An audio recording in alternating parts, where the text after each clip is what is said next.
너 내가 마음에 안 드는구나. 아닌데? 나 되게 마음에 드는데? 호의가 계속되면은 그게 관리인 줄 알아요. 아우 그마 내가 무식해가 시국 그 뜻도 몰라. 아들도 아니고 변해변해 어딨노?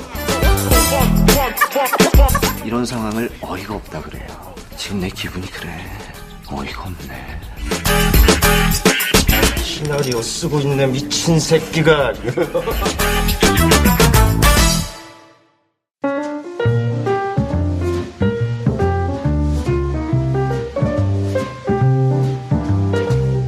평론가와 일반인 사이 매력적인 영화 미생들의 유쾌한 영화 잡담 시네마스타 시작하겠습니다. 어서 오세요. 안녕하십니까. 네, 오늘은 재즈 피아니스트 윤지희 씨, 이신우 씨, 드러머 김수준 씨가 연주해 주신 프림 서스로 시작했습니다.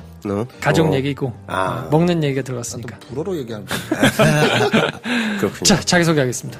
네, 영화관 마케터 황대리입니다. 황인지 대리님 나오셨고요. 광고인 배준현입니다. 네, 배준현 감독님 나오셨습니다. 영화 만학도 인프로입니다. 네. 우리 황 대리님께서는 네. 로맨스의 아들. 로맨스. 영화 볼 때 로맨스를 중요하게 보시고요. 네. 우리 배 감독님께서는 인권이 살아 숨쉬는 영화. 그리고 저는 서스펜스가 있는 영화를 좋아하고 진짜 있습니다. 부담스럽다. 네. 그러게요. 자, 바로 영화 얘기할 텐데요. 단지 세상의 끝. 저희가 지난 시간에 너무 얘기를 많이 해가지고 더 할 얘기가 있을까 싶은데. 그 내용을 다 얘기해버렸더라고요, 우리가. 막상 내용을 다 얘기했다고 하지만 네. 그걸 다 들어도 별로 이게 그렇죠. 뭐 스포일러 같지도 않고 네, 스포일러 될 게 없어요. 내용이 기승전결이 있는 게 아니거든요. 아니 근데 저는 궁금한 게 본인이 죽는다는 거를 얘기해야 되겠다라는 게 나오나요? 영화에 명시적으로?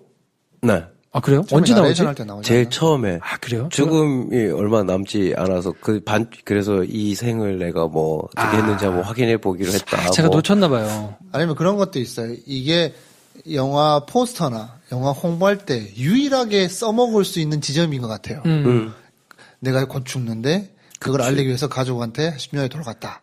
이것 말고는 할 수 있는 얘기할 수 있는 그렇죠. 뭔가 지점이 없는 것 같아요. 그쵸. 가족 간의 분란 이렇게 저는 예고편을 보고 네. 처음에 이제 가서 찾아왔는데 식탁에서 있다가 막 소리 지르잖아요. 그래서 얘가 도대체 무슨 폭탄 선언을 했길래 그러면 근데 제가 그 첫 부분을 놓쳤단 말이에요.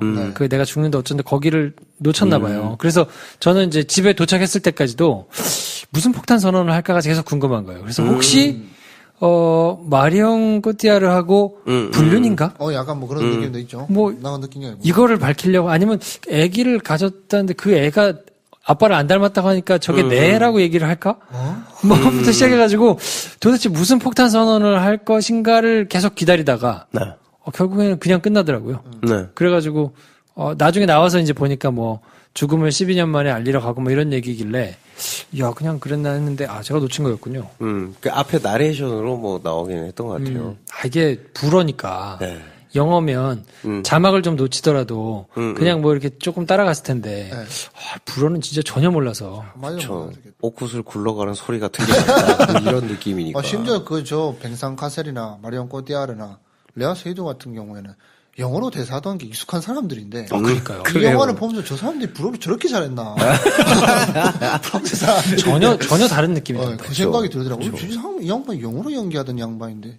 부럽더라고. 할 얘기가 이런 거밖에 없는 거야. 딴 얘기를 해보자면. 평론가들 평은 왜 갈릴까요?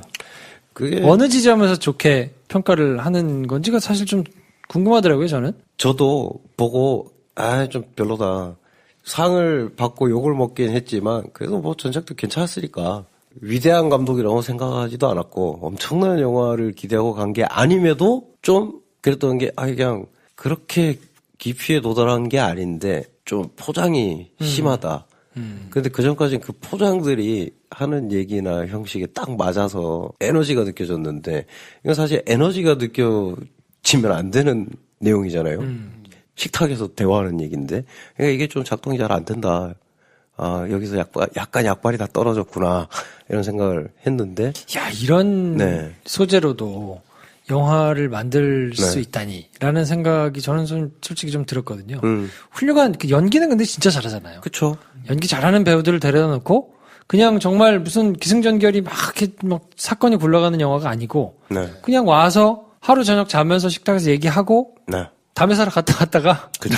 담배 피고 돌아가는 야 이걸로 영화가 된단 말이야 싶은 생각이 들면서 참 좀 신기하기도 하고. 네. 원작이 되는 희곡 작가의 희곡도 천재적이라고 하더라고요. 그 희곡 작가 자체도 천재로 뭐 인정받는 그런 작가라고 하던데, 역시 천재들의 세계는 나같은 범인이 이해할 수 없는 아니 근데 뭔가가 있나 보다. 오히려 네네. 희곡으로 쓰기에는 정말 딱 맞는 것 같은 게 네. 오잖아요. 오는 거는 뭐 필요 없죠. 네. 그냥 오면 되니까. 네. 네. 뚝뚝뚝 등장해가지고 그리고 집에 딱 와서 네. 집에서 식탁에서 앉아서 계속 얘기하고 막 바뀌면 뭐 어디 방에 가가지고 방에서 좀 얘기하고 자동차 안, 뭐. 자동차 안에서 잠깐 대화하다가 집에서 다시 떠나는 거를 독백으로 끝내면 되니까 그쵸. 정말 희곡으로는 딱 맞게 쓰여진 건데 이거를 영화로 만드니까 네. 막 이제 클로즈업 해가지고 막 이렇게 보여주고 막 하는 것들이 처음에는 좀 신선하다가 네. 계속 클로즈업만 나오니까 저는 오히려 좀 답답한 느낌도 좀 있고 깝깝하죠. 네, 깝깝하던데. 저는 일견 이 가족이 겉으로 봤을 때는 뭔가 풍지박살이 나는 거의 뭐 모래알 같은 가족인 것 같지만 저는 한편으로는 이 또한 뭔가 어떤 건강한 사회에서 표현하는 건강하다는 걸 기반으로 한 불완전한 가족에 대한 설명인 것 같은 느낌이 들었거든요. 무슨 말이냐면 대화를 많이 하잖아요. 진짜 많이 하죠. 말을 하잖아요. 말이 진짜 많지. 그게 우리 집안에서 아니면 뭔가 대한민국 가정에서 파괴된 가정을 보면 말 한마디도 안 하잖아요. 그쵸. 그게 더 불안한 가정이 아닌가라는 생각이 들면서. 그렇죠. 어찌됐든 간에 지 얘기하고, 지가 불만 있는 거 이야기하고 승질내고 하면 언젠간 그러다가 서로 이해되고 뭐 풀리겠지라는 생각을 하게 돼가지고, 좀 약간 가정의 형태가 좀 다른가? 이런 생각도 들었어요. 잘 본 거예요, 그러니까, 영화를. 제대로 감상했다니까. 그렇죠. 그러니까 이 영화가, 무슨 일이야, 무슨 사건이야? 너무 어려운데? 이래버리면, 예를 들면, 희곡이면 클로즈업이 없으니까 우리가 좀 나았을래나? 그리고 이 얘기 자체가, 그러니까, 오히려 이런 게 더 큰 것 같아요. 그러니까 저게 이야기가 되는 건가? 저런 것도 이야기라고 말해줄 수 있는 건가? 너무 어려운데? 싶은 거죠. 근데 사실은, 뭐, 고레다 히로카즈 감독 영화 같은 것도, 뭐, 형 기일날 모여가지고 밥 먹고 가는 얘기잖아요. 근데, 거기는 그냥 풀샷도 있고, 클로즈업도 있고 있으니까 좀 편하게 본 거고, 이건 그 얘기를 클로즈업으로만 찍었네? 거기서 좀 깝깝하다.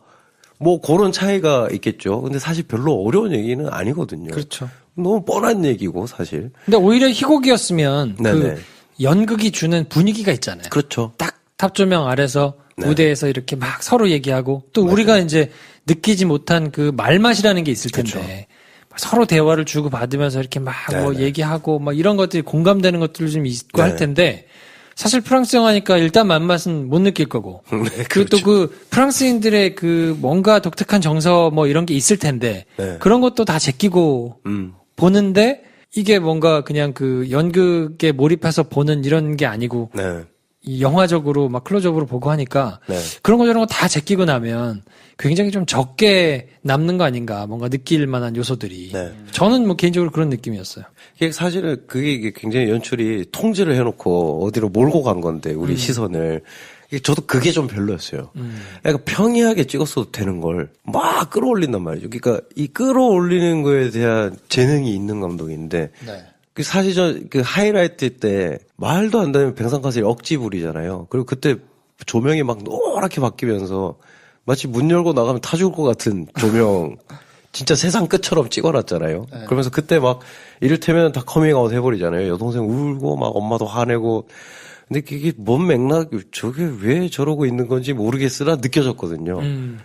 그러니까 사실 우리가 흉금을 다 터놓으면 다 비슷한 모양일 것 같은 우리 가족도 그럴 것 같고 그런 걸 영상화 해놓은 거에서 어떤 오는 쾌감이 있었는데 그 전에 깝깝하게 통제해서 우리에게 보여준 어떤 대화가 지속되지 않을 때 주인공이 쳐다보고 있는 어떤 모습의 풍광 혹은 뭐 엄마랑 주인공이 포옹을 하고 있는데 그때 뭐 클로즈업 된 아들의 흔들린 시선 이런 게 굉장히 나를 통제해서 이걸 보라고 말하는데 사실 거긴 담긴 게 없는 그런 컷들이 많아서 오히려 저는 그 방에 혼자 가가지고 침대에 얼굴 대고 있을 때, 네네 뭐, 여자친구가 죽었다는 거겠죠?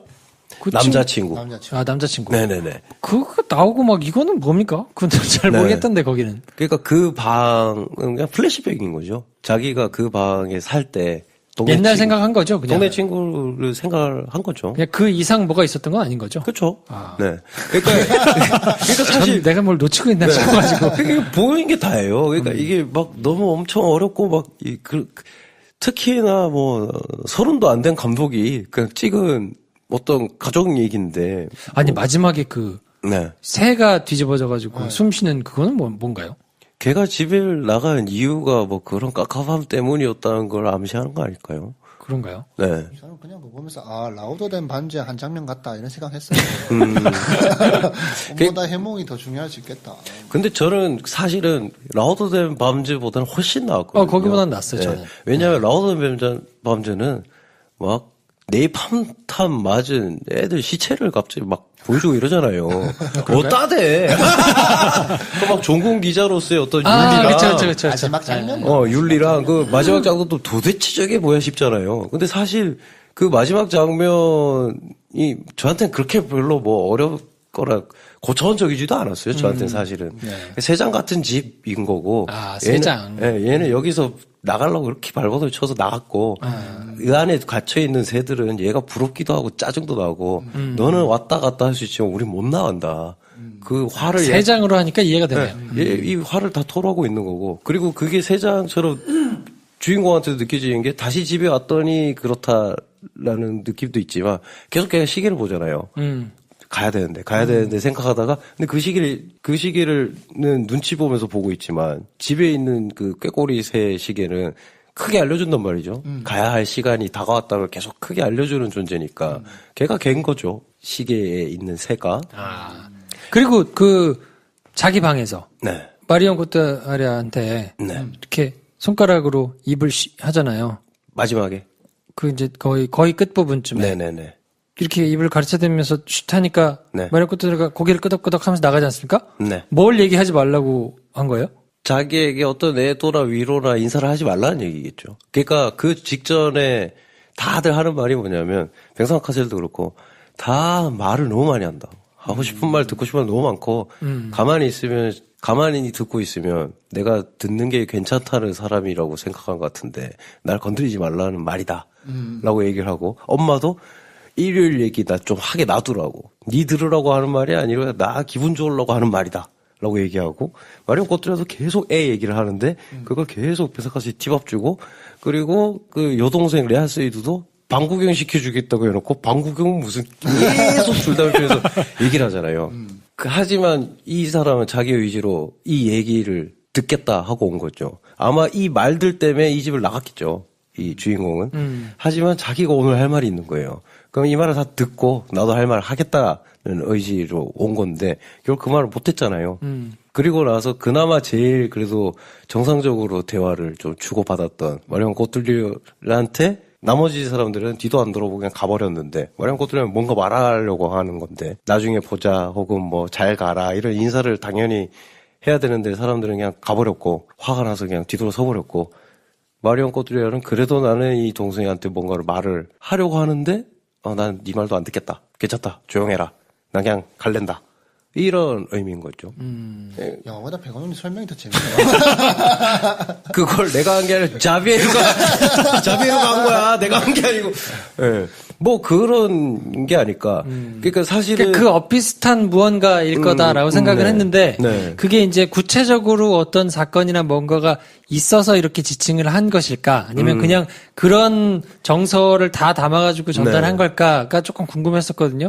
사실 근데 김프로님이 약간 긴가민가하는 어떤 암시가 있긴 있죠. 중간에 계속 나와요. 그러니까 처음에도 소파에 앉아가지고 이렇게 얘기하고 할 때 한동안 계속 쳐다보고 둘이 뭐가 있을 것처럼. 그리고 플래시백 장면에서 깨어날 때도 마리온 코트리아르가 그러니까 플래시백 안의 소년인 주인공이 막 뭘 보려고 하는데 잘 안 보이는 것처럼 이렇게 보고 있는데 그게 마리온 코트리아르가 다가오는 걸로 바뀌면서 어머니가 찾으신다고 그때 탁 매트리스에서 깨어나잖아요.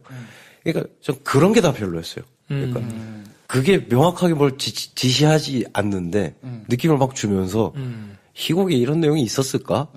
혹은 이걸로 얘는 뭘 하고 싶은 거지? 그러니까 약간 기교가 더 승해서 사실 너무 심플하고 별 볼 일 없는 가정 얘기인 것에 내가 장식을 더하지 않으면 사람들이 안 볼 것 같은 혹은 자기 취향 뭐 이런 게 막 들어가서 예전 영화들에서는 그런 장식이나 뭐 연출들이 굉장히 도움을 줬는데 이번 영화에는 오히려 그런 도움을 못 받은 느낌이. 아니면 그냥 자기 얘기였을 수도 있겠다라는 생각은 드네요. 자기가 해야만 했던 자기 얘기. 뭐 그런 일이 있었거나 굳이 뭐 촌스럽게 얘기하자면. 뭐 그렇기 때문에 뭐 할 수밖에 없었던 뭐 사실 이게 희곡으로 옮겨오는 곡이라고는 하지만 너무 자기의 실제 이야기와 맞닿아 있는 부분 아니면 실제로 이런 일이 벌어질 법한 상황에 있으니 감독이 뭐 그런 이야기들로 이해를 한다면 아마 약간 뭔가 뜬금없는 그 지점도 알고 있지만 굳이 감독이 자기 얘기이기 때문에 해야 됐어만 하는 뭐 그렇게 내가 왜 이 양반 이야기를 그렇지. 근데 뭐 그 애초에 이 희곡을 영화로 만들겠다 했을 때부터 뭐 자기를 건드린 게 있었겠죠. 아니 뭐 워낙 이제 프랑스에서는 유명한 작가고 또 유명한 작품이니까 뭐 유명한 연극 작품을 내가 한번 이렇게 가져와서 만들고 싶다. 그랬으니까 이 뭐 걸출한 배우들도 전부 다 하겠다고 한 거 아니었을까요? 그렇죠. 근데 뭐 이것도 있죠. 거기서 보면 연극 희곡 작가잖아요. 희곡 작가 주인공이 아마 동일시했겠죠. 자신을. 그러니까 자신은 성소수자이기도 하고 영화도 찍고 하는데 그를 보는 주변인들에 대한 생각을 당연히 했을 거고 거기에서 나오는 약간의 자기만의 어떤 투쟁이나 수없이 했던 논쟁들을 또 얘기를 반복할 수 있는 마치 자기가 쓴 시나리오처럼 할 수 있는 게 너무 많으니까 이 영화를 선택한 게 아닌가. 근데 예전에 저는 보면서 같이 본 친구들, 먼저 보는 사람들 뭐 이런저런 얘기를 하다가 옛날 감독 중에 잉마르 베르이만이라는 감독님이 있는데 이 예전에 찍은 자신의 영화를 그 뒤 후일담 같은 영화를 또 몇십 년 뒤에 찍은 영화가 있어요. 사라방드라고. 식탁에 앉아서 얘기만 하거든요. 그 사라방드의 원래 설정을 가지고 그 이전 설정을 가지고 만든 영화가 가을 소나타였나? 그래서 그 영화도 그냥 대사만 주구장창 대화만 하는데 어떠한 기교도 없거든요. 그냥 뭐 그렇게 했으면 왜 안 됐을까? 라는 생각이 들더라고요.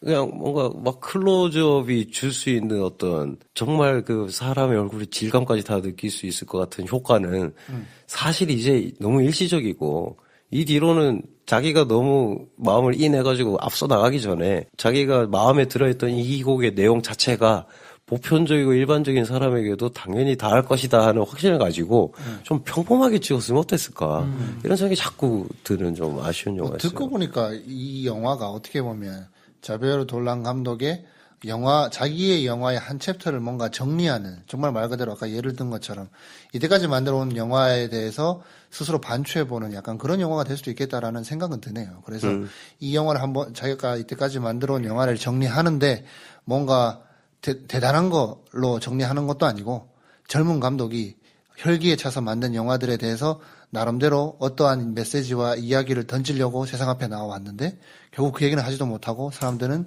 그것도 보지 않고 그냥 외적인 것만 가지고 뭐 이야기하는 여러 가지 비판적인 시선들도 거기 녹아 있는 것 같기도 하고 약간 콘텍스트적으로 보니까 약간 그런 의미를 이 영화 안에 부여했을 수도 있겠다는 생각이 들고 아까 또 얘기하신 것처럼 그걸 이해한 깐느의 심사위원들도 그래 네가 이 영화 자신의 영화의 일대기를 한번 챕터를 정리했구나라는 의미로 상을 줬을 수도 있겠다라는 생각도 들고 여러 가지 생각을 하게 되네요. 그럼 이런 뭐 전후 맥락들을 다 이해하고 보시면 조금 그래도 그냥 아무것도 모르고 나름의 기대를 가지고 기승전결을 기대하고 보는 것보다는 나을 수 있겠네요. 네. 저한테는 영화를 보는 묘 중에 하나가 남이 대화하는 거 듣는 게 재밌거든요, 저는. 서로 얘기하라고 시키기도 하고 막. 그러니까 억지로 시킨다가 아니라 중재자의 입장이 있을 때도 있고 관찰자의 입장이 있을 때도 있고 일상생활을 살면서. 근데 그때 어떤 말을 통해서 이 사람이 살아온 역사도 읽힐 때가 있고 이 사람 성격도 보이고 이 사람이 중요시하는 게 뭔지도 보이고 뭐 그걸 가리려고 했을 때 일부러 딴소리 할 때 이런 게 보일 때 좀 이 사람을 알 것 같으니까 재밌잖아요. 저는 그런 지점에서는 이 영화가 정말 재밌었어요. 근데 그것만 했으면 얼마나 좋았을까. 그러니까 다른 거 막 넣지 말고 처음에 영화 처음 시작할 때 나레이션 막 나오면서 인서트 컷들 막 나오잖아요. 그때 조금 좀 그랬어요. 그러니까 이 영화만큼은 차분하게 가지라는 생각이 들었거든요.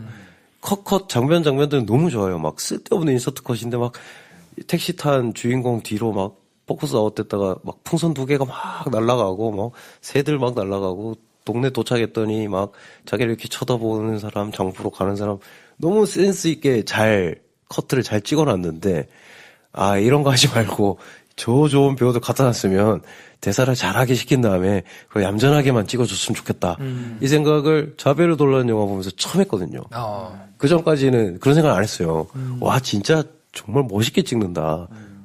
폼도 되게 잘 잡고 자기가 도달한 깊이보다 훨씬 더 넓고 방대한 걸 보여줄 수도 있구나 영화가 이런 생각이 들었는데 이 영화는 전공법으로 갔으면 좋겠다.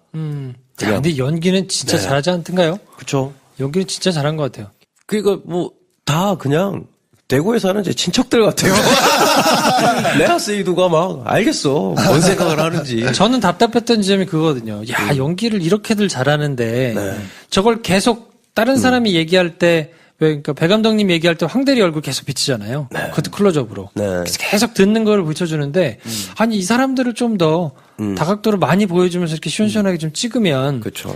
오히려 훨씬 낫지 않을까. 근데 이제 어느 순간부터는 저 연기 잘하는 배우들의 연기를 물론 이제 듣는 것도 연기기는 한데 이제 일정 부분 그것들은 날려버리고 계속 이렇게 이야기 듣는 사람 위주로 이렇게 찍으면서 가니까 좀 아까운 거 있잖아요. 약간 그런 그쵸. 느낌이 좀 들더라고요. 되게 뜬금없게도 더킹이랑 좀 비슷한데 저한테는 약간의 야심 때문에 좀 망친 느낌. 그러니까 좀 그런 쪽으로 야심을 부린 것 같아요. 근데 약간 들켰다. 그래서 약간 약발이 다 됐다. 이거 그냥 차분하게 해야 하는 대로 했으면 어땠을까. 근데 희곡을 가져왔으니까 뭔가 영화적으로 표현을 하려고 했던 게 컸으니까 아마 그랬을 것 같은데. 그런 면이 있겠죠 아무래도. 본인이 쓴 것보다는. 영화를 안 보고 이 방송을 들으시는 분은 저 양반들이 영화의 구체적인 내용은 언급을 안 하고 왜 계속 그런 외적인 걸 가지고만 계속 이야기를 하나 싶으시겠지만 영화를 보고 이걸 듣는 분들은 정말 얘기 다 하는구나. 이 영화를 가지고 저렇게 많은 이야기를 할 수 있구나라고 느끼지 않을까. 도저히 할 말이 없어서 제가 한번 건드려봅니다. 그러고 보면 이 영화에서 굉장히 좋았던 장면들은 대사의 힘이었던 게 정말 큰 것 같아요. 그렇죠. 여기서는 어떤 자벨 돌란의 어떤 이때까지 쌓아온 엄청난 그러니까 나름 천재적인 내공 혹은 기술이 별 쓸모없는 영화였다. 그래서 그게 오히려 좀 방해하는 느낌이 들었다. 그렇죠. 딱 그런 것 같아요. 야, 그리고 뱅상카셀은 처음부터 끝까지 밉상이잖아요. 계속 밉상에다가 그 마지막에 절규하면서 우는데, 확 몰입이 되더라고요. 그러면서 본인한테 저 동의가 좀 되는 걸 보니까, 진짜 연기 잘하는구나 싶은 생각이 확 들면서. 그러니까 저 그래서 놀라웠던 게 그 하이라이트 부분이 너무 좋았어요. 근데 그건 또 연극에선 그렇게 안 나오죠. 안 느껴졌을 거란 말이죠. 그렇죠. 그러니까 좀 아쉬운 게 많은. 그러니까 오히려 그러니까 이렇게 어렵고 난해한 영화가 아닐 수 있었는데 좀 너무 감독의 개성이 좀 약간 핀트가 잘못 맞아가지고 그랬을 수 있겠네요. 어려워진 영화가 아닌가. 네, 아무튼 그래서 진짜 진땀 빼고 있네 우리 세 명이 지금. 아니 연기 얘기나 무슨 이런 거 말고는 저희가 막 내용을 얘기를 안 한 게 아니거든요. 내용 얘기 다 했어요. 사실은. 담배 사러 갔고. 그 엄마가 그 헛간 창고에서 얘기를 할 때 그 전까지는 그냥 평범해 보이다가 좀 그러니까 확실히 이게 대사들이 좋은 게 헛된 희망이라도 품게 네 동생한테 말하란 말이야. 네 형한테도 그렇게 하고 하면서 그 도대체 뭘 얘기를 해주라는 건가? 너도 나처럼 멋있게 내 멋대로 살 수 있다 이런 얘기를 하라는 건가? 그 뒤에 엄마 말이니까 언제 한번 놀러 오라고 하란 말이야. 그러니까 그것만으로도 그 여동생에게는 일종의 구원처럼 느껴질 거라는 건데 엄마가 정말 정확하게 자기 자식들을 파악하고 있는 거잖아요. 저도 그런 말을 들은 적이 있었던 것 같거든요. 야, 너 인마 동생한테 전화해가지고 한번 오라 그래. 그 정도 얘기만 해도, 뭐, 그게 근데 뭘 해결할까 싶은데, 아, 내가 안부 전화도 안 하고 살고 있구나, 동생이랑. 뭐 이런 걸 느낄 때가 있는데, 이게 너무 내 현실과도 맞닿아 있는 대사를 부러워한다니. 프랑스 사람들. 그러니까 네. 저 프랑스 사람들이 막 이렇게 지지고 볶고 네. 하는데 야 어디 가나 그렇죠. 가족은 비슷한가 보다 싶은 생각도 들고. 네. 좀 그런 것도 있는 것 같아요. 제가 뭐 가족 얘기를 하게 됩니다만은 제가 외동이잖아요. 그래서 저도 뭐 피를 나눈 형제같이 친하게 지내는 친척 사촌 형도 있긴 한데 이 느낌과 분명히 다른 형제들 간에 뭔가 그런 어떠한 유대감이 있을 것 같은데 그건 제가 분명히 모르는 지점이거든요. 네. 이 정도 가까우면 거의 뭐 친형인데 제가 봤을 때 근데 진짜 형제 자매들은 훨씬 더 뭔가 끈끈하게 말은 안 해도 그 말은 안 해도 가지고 있는 그런 유대감 같은 게 있겠지라고는 생각하거든요. 그런 정서를 가지고 있어야 좀 더 이 영화를 더 깊이 이해할 수 있나? 뭐 이런 생각은 드네요. 아마 뭐 가족 구성원이 비슷하면 비슷할수록 더 접속되는 그렇죠. 부분이 네. 크겠죠. 저도 뭐 여동생은 없습니다만 사촌 동생 중에 성격 비슷했다가 안 비슷해진 애도 있고 원래 안 저랬는데 지금 레아스 때처럼 듣고 있으면 안 되는데 막 생각이 나더라고요. 그러니까 뭐 그리고 저는 특히 약간 플래시백 잠깐 들어갈 때 그 일요일마다 차 세차한 다음에 놀러 다녔다 하는 말을 막 하잖아요.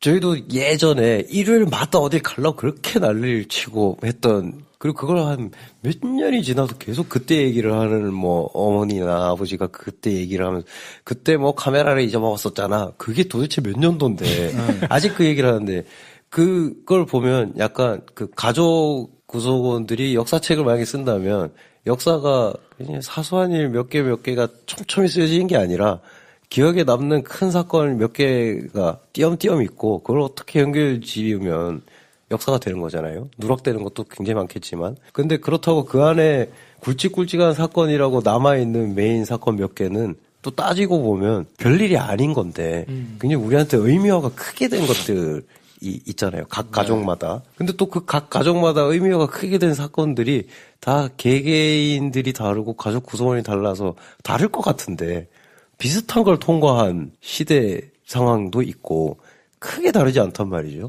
그러니까 오히려 그런 걸 보면서 저는 내용과 뭐 이해도와 연출을 떠나서 굉장히 좀 이해받았어요. 저 힙한 까운데서 심사위원 대상을 받은 저 천재 청년 감독 나랑 똑같은 사람이구나. 쟤도 가족 생각할 때 비슷하구나. 아, 우리 다 또 비슷하구나. 우리는 그냥 말하면 통하겠다. 저렇게 죽일 듯이 싸우더라다가도 내가 무슨 생각을 하는지 제가 이해할 거라는 어떤 생각을 우리는 보편적으로 하겠구나. 되게 그런 지점에서 좀 희망을 찾을 수 있는 영화가 되지 않을까. 자, 그러면 이제 본격적으로 설 연휴도 지나고 네. 영화가 이제 대충 비수기로 들어갈 때가 시작되는 거 아닙니까? 맞습니다. 그렇죠. 그래서 이제 조금 잠깐 한숨 돌리고 네. 뭐 영화들이 이제 대작들은 조금 이제 들어가는 시즌이 온 것 같은데. 네. 오히려 기대되는 시즌이죠. 네. 그래서 중박을 이제 노리는 영화들이 이제 소소히 개봉할 수 있는 시기랄까. 네. 아주 뭐 큰 대형 영화들보다는 네. 고만고만한데 나름대로 알차고 뭐 재미있는 영화들이 이제 나올 법한 시기니까 네. 저희가 하여튼 잘 추스려가지고 너무 뭐 상영관이 적거나 스크린이 적은 영화들 하고 이걸 좀 비율을 맞춰서 해야 되나 쉽지가 않아요. 고르기가. 그렇죠. 네. 그게 딱 한 주에 하나씩 이렇게 나오지가 않으니까. 그렇죠. 알겠습니다. 저희가 준비한 순서는 여기까지고요. 저희는 재즈 피아니스트 윤지희 씨와 보컬 구하라 씨가 불러주신 프림 소스 들으면서 오늘 시간 인사드리고요. 다음 시간 또 재밌는 영화 가지고 찾아오겠습니다. 평론가와 일반인 사이 매력적인 영화 미생들의 유쾌한 영화 잡담 시네마스타. 다음 시간에 뵙겠습니다. 안녕히 계십시오. 좋아요, 구독, 공유, 알림 설정 필요합니다. 필요합니다. 안녕. 안녕.